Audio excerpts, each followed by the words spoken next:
Hello, everybody. This is Sunday. It's July 31st, and we are going into week 13 of our online astronomy course. That means we're approaching the end of the course, and now that you've had your third exam, I'm going to open up the rest of the course. I know that during the summer, people want to finish early or something like that, and so I'm going to open up all the rest of the course. The three final things that you have to do. I'm going to open up the final exam and the constellation quiz and the signature assignment as of tomorrow, Monday.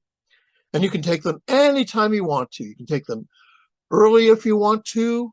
You can take them at their scheduled time later if you want to. So it's entirely up to you. And I'll be sending an email out about that tomorrow. So please read the email, and all you have to do, the three big things at the end of the course are the final exam, the constellation quiz, and the signature assignment. The signature assignment is probably something you haven't thought a lot about, and that's fine, because the signature assignment is very short, it's very easy. All I want you to do is to answer a question that a friend may have asked you. That question is, how do astronomers think about the universe? And I don't want you to answer what you think I would want to hear. I want you to answer as you would answer a friend. And as long as you write about a page worth of material, it should take you only a few minutes, that is just fine. So it's an all or nothing grading system. Either you make an honest attempt to answer the question. And what does an honest attempt mean? It means that, I'm not going to be grading on whether you're right or wrong in what you're saying, but just so it does answer the question. So if you write down a whole page worth of just repeating, I don't know and I don't care a whole bunch of times, that's not an honest attempt. But anything else, you'll get full credit for that. And that is half a letter grade. So please don't forget it. All right. So here we go into module 13, which is on other galaxies in the universe. And this background that you see behind me here was taken in Capitol Reef National Park. And on either side, you see the temples of the sun and the moon. And between them stretch our Milky Way galaxy. Now, this is a very wide angle photograph. In reality, on one side of the screen, you have probably something like west, and on the other side, you have something like east. And so the Milky Way here is stretching across the sky from east to west, sort of like the Egyptian goddess Nut that I talked about last week. But there is something else in this picture. There's something else in this picture, and it's just to the left of my shoulder. It's right down here. And maybe you can see I'm pointing to it with my thumb. That smudge on the screen is the Andromeda Nebula, as it was called when it was discovered. Today we know it's the Andromeda Galaxy. It is the nearest large galaxy to our own Milky Way galaxy. But back a long time ago, in fact, even 100 years ago, they didn't know whether the Milky Way galaxy was the only galaxy there was. They saw all of these little smudges like Andromeda here, and they thought, what is that? And they couldn't figure out if it was something small and close, or if it was something much larger and farther away. Because although I've let my fingers go further and further apart as they approach the screen, to you they look the same because I'm moving away from the camera. The same thing with the galaxies. People couldn't tell whether these little smudges in the sky were something small and within our own Milky Way galaxy, or if they were something huge and outside of our Milky Way. They couldn't tell. And they couldn't tell 99 years or 100 years ago. They didn't know. They thought our Milky Way galaxy was probably the only galaxy that there was. And then 99 years ago, Edwin Hubble discovered a Cepheid variable star in the Milky Way, in the Andromeda Nebula. And he found that that star, as we know from what we've done in past modules, if you know the period, the time for one bright, dim, bright cycle of a Cepheid variable star, you can tell its distance. And Hubble discovered that this Cepheid variable star was far outside our own Milky Way galaxy.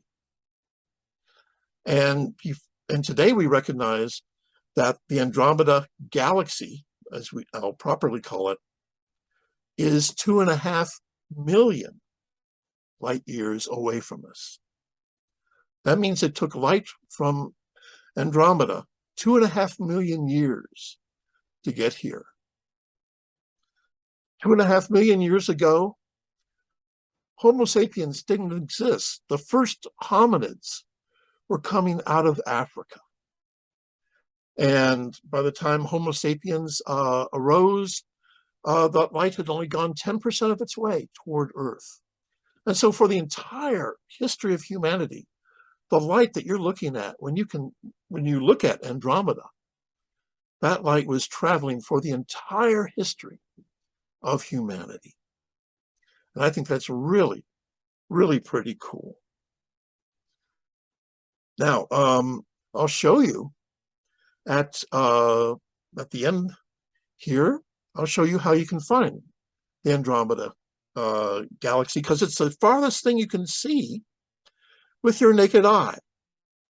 And that's really cool. So it's the farthest thing you can see with your naked eye. And I'll show you how to find that.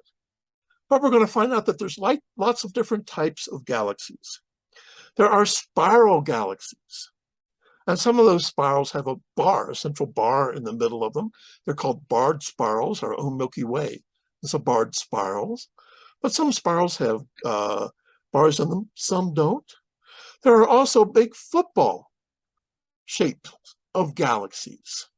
And these are not flat at all. They're not flat like our Milky Way is. There's no such thing as the plane of those galaxies. They're just a big football-shaped thing of stars, and those are called elliptical galaxies. And finally, there are galaxies that really don't have any clearly defined shape at all. And those are like the large and small Magellanic Clouds. And those are two irregular galaxies. Those galaxies without a regular shape are called irregular galaxies. And the large and small Magellanic Clouds are two irregular galaxies, are neighbors of our Milky Way. And they are, in fact, gravitationally bound to our Milky Way and have interacted with it, pulling out streams of gas and dust that link the Milky Way and the Magellanic Clouds. And you've heard the Magellanic Clouds before, because that is where Henrietta Swan Leavitt found her Cepheid variable stars to study. Well, and so all of these stars, all of these galaxies are out there. There are as many galaxies that we know of today as there are stars in our own galaxies. And we're only beginning to know all of the galaxies that are out there, because space telescopes like Hubble and James Webb are looking and finding new galaxies all the time. Now, these galaxies don't exist as island universes. We used to think that galaxies are just out there floating in space, and one really doesn't interact with the other. But we found out, and we found a number of these, that galaxies can collide with each other. They interact with their gravity. And as I've said before, it's not the stars that collide. The stars are way too far apart in galaxies to collide. So there may be only one or two stars that actually collide. But what happens is that two galaxies collide with each other. The stars pass in between each other, but the gas and dust collide. And that can trigger new star formation. Those are called starburst galaxies. And you'll learn about all of those types of galaxies. What happens is galaxies collide. Now, one galaxy may actually swallow another galaxy, and the two merge into one. And that, in fact, is going to happen with our Milky Way galaxy and the Andromeda galaxy next to my shoulder there. In about roughly 5 billion years, and that will be before the sun has totally burned out, but it's on the way to becoming a red giant. In about 5 billion years, the Andromeda galaxy and our Milky Way will merge together and form one larger galaxy. And so you can imagine this little smudge over the next 5 billion years is going to get larger and larger and larger and larger in the sky. And that's just going to be a fairly amazing sight if there's anybody still around to see it. Now, Edwin Hubble, who discovered the Cepheid in Andromeda, looked for Cepheids in a lot of other galaxies and found them, and he was able to find the distances to those galaxies. Now, also, Hubble was able to tell the velocity of those galaxies through space through the redshift of their spectra. Remember, if a galaxy is moving away from us, it's moving away from its own light waves and is stretching out those light waves. And that causes the Doppler shift, the redshift of the spectral lines of that galaxy. And so Hubble and his assistants measured the distances and the velocities of a bunch of galaxies, and Hubble made an amazing discovery. He discovered that galaxies that were far, except for galaxies that are very close to us, and those that are gravitationally interacting with our Milky Way, like Andromeda, all the other galaxies in the universe are moving away from us. Now, they're not moving away from us. They're just moving away from each other. It's like if you're baking raisin bread in a pan, and you put some raisins into the dough, and you knead the dough, and you put it into the oven, and those raisins that are in the dough slowly expand with the expanding dough. Not that the raisins are expanding, they're not, but the dough's expanding and carrying the raisins along with them. And there's no raisin at the center. And so what Hubble found is that all the galaxies are moving away from all the other galaxies. And that is, he found that the universe is expanding. Not only that, but they're expanding with a very special way. They're expanding in a special way. And that is that if a galaxy is twice as far away from us, it's moving away from us twice as fast. And the rule that tells you how fast the galaxy is moving away, how that's related to its distance, is called Hubble's law. And in fact, today it's actually called the Hubble-Lemaitre law, after a Belgian priest who theoretically described an expanding universe. But your book calls it the Hubble law, and I'll just continue to call it the Hubble law. Now, the number that tells you how far away a galaxy is, if you know its Doppler shift, if you know its velocity, is called the Hubble constant. And the Hubble constant has a value of 70 kilometers per second per megaparsec of distance. Now that we're talking about the distances between galaxies, we have to talk about even larger distances. We talked about kiloparsecs to measure within our own galaxy. Now we're talking about millions of parsecs. A parsec is 3.26 light years, and so a megaparsec is 3,260,000 light years. a truly vast distance. And this is going to be the biggest measure we have in this course for the size of things. So how does this work? 70 kilometers per second per megaparsec. What does that mean? Well, that means that Hubble discovered that if a galaxy has a Doppler shift of 70, is moving away, the galaxy is moving away due to its, you can tell by its Doppler shift, galaxy is moving away at 70 kilometers per second, it's 1 megaparsec away. If it's moving away at twice 70, 140 kilometers per second, it's 2 megaparsecs away. If it's moving away at 3 times 70, 210 kilometers per second, it's 3 megaparsecs away. And so that gives astronomers a very valuable tool for measuring the distance to very distant objects. If you can tell its Doppler shift, you can tell its distance. So that is Hubble's law and the expanding universe. We live in an amazing universe filled with galaxies, hundreds of billions of galaxies, each containing hundreds of billions of stars. Each star, on average, hosting a planet. Just think about what is out there. Now, before I end this, I want to talk briefly about how to find Andromeda in the sky. And you really can see Andromeda in the sky. And I want to show you something, a picture that I took, and I took this picture last December. So I'm going to just pull it up here as a background. Here we go.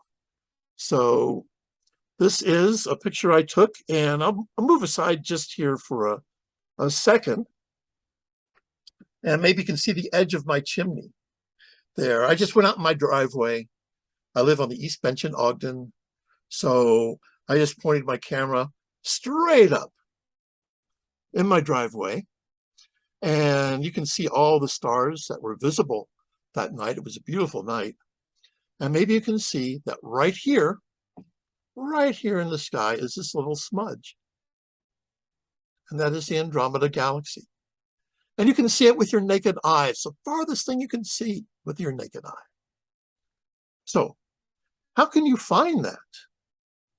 Well, let's take a look and see how you can find the Andromeda Galaxy. It's really pretty simple. I'm going to call up Stellarium here. So here is Stellarium.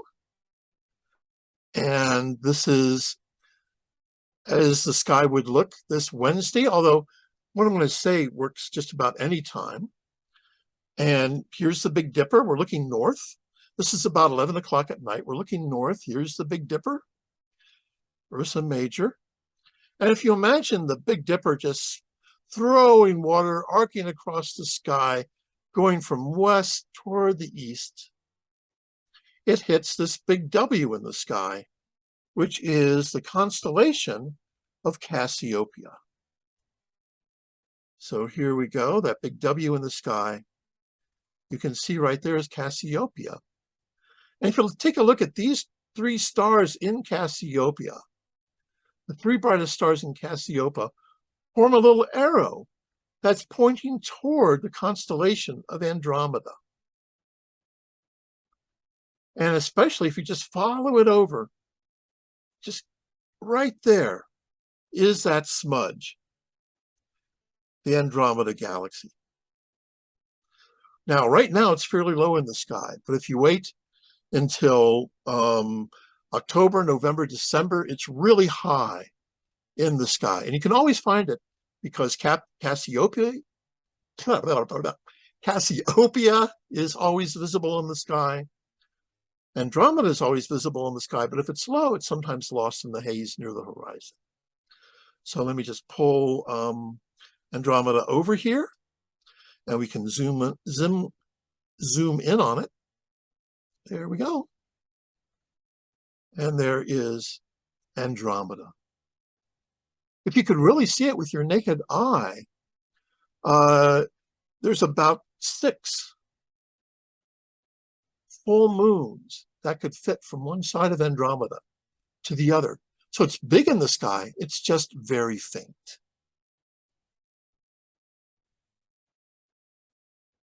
So I hope sometime you'll go out and see Andromeda with your naked eye. It's really cool to know that that light was traveling 2.5 million years to get to you. And so you're seeing Andromeda as it was 2.5 million years ago. Telescopes are time machines. In the rest of this course, we're going to be looking at very old light, which means we're seeing objects as they were millions and even billions of years ago. So I hope you enjoy learning about galaxies, great variety of galaxies there are. And in fact, you'll learn about the life cycles of galaxies and a very active phase that young galaxies can go through. They're called active, they have active galactic nuclei, shortened to AGN. And those are powered by a supermassive black hole in their centers, just like our galaxy has a supermassive black hole in its center. Anyway, it's really, really cool stuff. I won't tell you everything that's in there, but I hope you enjoy reading about it and learning about it. If you have any questions, just send me an email. I'll be happy to set up a meeting on Zoom or in person in my office. So take care. Look for my email tomorrow to tell you about the end of the course, or my Monday email, I should say. I don't know when you're watching this. And I will see you all next time, for the last time next time. So have a great week, and I'll look forward to seeing you next time. So bye-bye.